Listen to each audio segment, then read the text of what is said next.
Hello අද වෙනස්ම විදිය බ්ලොග් එකක් තමයි. අදත් පන්සලක් බලන්න තමයි යන්නේ. ඉතින් අපේ ගමේ ඉඳන් කිලෝමීටර් 5ක් 6ක් වගේ දුරකින් තියෙන අපිට ටිකක් ළඟ පන්සලක් තමයි. ඉතින් ගොඩක් අය දන්නවත් ඇති. නවකඩ සෙල්ගිරි විහාරය කියලා කිව්වම තමයි ගොඩක් අය දන්නේ. ඉතින් ලස්සන ගමක තියෙන පන්සලක් බලන්න තමයි යන්නේ. ඉතින් අපිත් එක්ක රැඳිලා ඉන්න කියලා කියනවා. වීඩියෝ එක ටිකක් පුංචි වෙයි, කියන්නේ කෙටි වෙයි වීඩියෝ එක. ඒ වුණාට ඉතින් මේක ලස්සන වීඩියෝ එකක්. බෞද්ධ අයට වගේම ඉතින් අනිත් ආගම් වල අයටත් මේ වීඩියෝ එක දිගටම නරඹන්න කියලා ආරාධනා කරනවා. අපි ගිහින් බලමු පන්සල කොහොමද කියලා. ඉතින් මෙතනින් තියෙනවා දකුණු පැත්තට හරවන්න තමයි තියෙන්නේ. දැන් අපි මාදම්පි ඉඳන් තමයි මේ පැත්තට එන්නේ. උඩුබද්දාව හන්දියට කිලෝමීටර් 2ක් විතර මෙහින් තමයි තියෙන්නේ. ඉතින් ඔයාලට පේන ඇති මේ බෝඩ් එක නවකඩ සෙල්ගිරි විහාරය කියලා. ඉතින් මෙතනින් තමයි හරවන්න තියෙන්නේ. දැන් අපි හරවමු.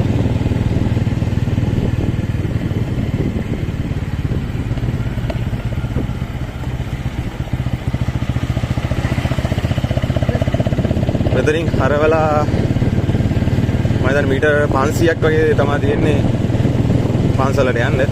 ඉතින් අපි පන්සල ළඟටම ගිහලා ඊටු ටික පෙන්නන්න. එතකන් රැඳිලා ඉන්න අපි.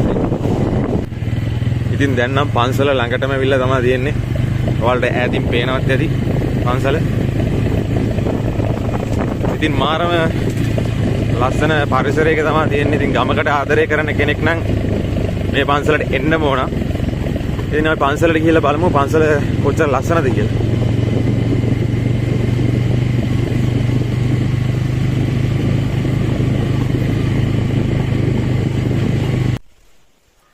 ඉතින් කොහොම හරි පන්සල ළඟටම ආවා. ඉතින් බයික් එක නවත්තලා අපි දැන් පන්සල ඇතුළට යනවා. ගිහින් බලමු පන්සල කොච්චර ලස්සනද කියලා. ඉතින් පන්සල ඇතුළට යද්දිම තියෙනවා චෛත්‍ය වහන්සේ. චෛත්‍ය තියෙනවා. ඊට පස්සේ බෝධින් වහන්සේ තියෙනවා. ඉතින් බලන්නකෝ මේ පන්සල සාමාන්‍ය හදන ගමන් තමයි තියෙන්නේ තාම. ඉතින් මාරම නිස්කලංක පරිසරයක තමයි මේ පන්සල තියෙන්නේ. ඉතින් අනිවාර්යයෙන්ම බෞද්ධයෙක් නම් එන්න මොන පන්සලක්. ඉතින් මේ පන්සලට එනවා නම් කුලියාපිටිය හරහා එන්නත් පුළුවන්, මාදම්පෙට ඇවිල්ලා එන්නත් පුළුවන්. ඉතින් මාදම්පෙට ඇවිල්ලා එනවා කෙනෙක් ඉන්නවා නම් ඉතින් මාදම්පේ කුලියාපිටිය පාරට දාලා කිලෝමීටර් 14ක් 15ක් වගේ එන්න ඕන. එතකොට නැවකඩ හන්දියෙන් අර අපි හැරෙව්වා වගේ දකුණු අත පැත්තට තමයි හරවන්න තියෙන්නේ. කුලියාපිටිය හරහා කෙනෙක් එනවා නම් කුලියාපිටියට ටවුන් එකට ඇවිල්ලා ටවුන් එකෙන් මාදම්පේ පාරේ කිලෝමීටර් 15ක් වගේ ඒ වගේ දුරක් එන්න ඕන. ඇවිල්ලා උඩුබද්දාව හන්දියත් පාස් කරලා කිලෝමීටර් 2.5ක් 3ක් වගේ එද්දි නැවකඩ හන්දිය හම්බ වෙනවා. නැවකඩ හන්දියෙන් තමයි දාන්න තියෙන්නේ. එතකොට දාන්නත් තියෙන්නේ වම් අත පැත්තට. ඇත්තටම මාරම ලස්සන පරිසරයක් එක්ක තියෙන පන්සලක් තමයි. ඉතින් මේ පන්සලේ විශේෂත්වය තමයි දැන් පෙන්වන්න යන්නේ. ඉතින් මේ තියෙන්නේ ස්වභාවික කළු ගලෙන් නිර්මාණය කරන ලද දකුණු ආසියාවේ විශාලතම බුදු පිළිම වහන්සේ. විශාලතම සහ උසම බුදු පිළිම වහන්සේ. මාරම හිත නිවෙනවා. එන්න ඕන හේතුව තමයි ඒක. මාරම හිත නිවෙන පරිසරයක තමයි මේ තියෙන්නේ. ගමක් ඇතුලේ තියෙන ලස්සන පන්සල. ඒ ඔයාලටත් එන්න කියලා කියනවා බෞද්ධයෝ අනිවාර්යයෙන්ම එන්න ඕන.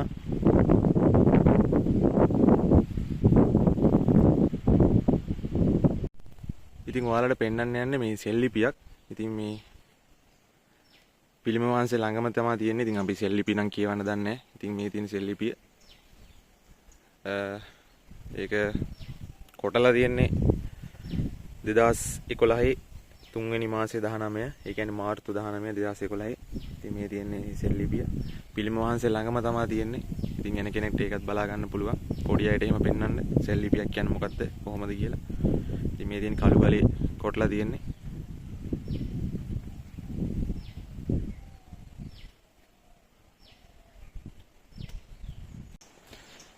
ඉතින් ඔයාලට පේනවනේ කොච්චර ලස්සනද කියලා. ඉතින්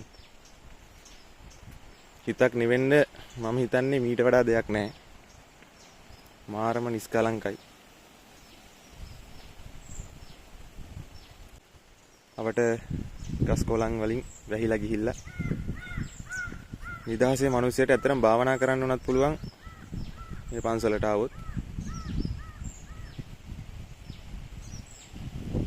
ඉතින් ඔයාලට කියන්න තියෙන්නේ එන්න පන්සලට. ඇවිත් වැඳ පුදා ගන්න සිත ටිකක් සංසුන් කරගෙන නිවා ගන්න පුළුවන් හොඳම තැනක් තමයි නැවකඩ සෙල්ගිරි විහාරය කියන්නේ. ඉතින් මගේ බ්ලොග් එක මෙතනින් අවසන් කරනවා. ඉතින් ඔයාලටත් ඉන්න කියලා ආරාධනා කරනවා නැවකඩ සෙල්ගිරි විහාරය වැඳ ගන්න.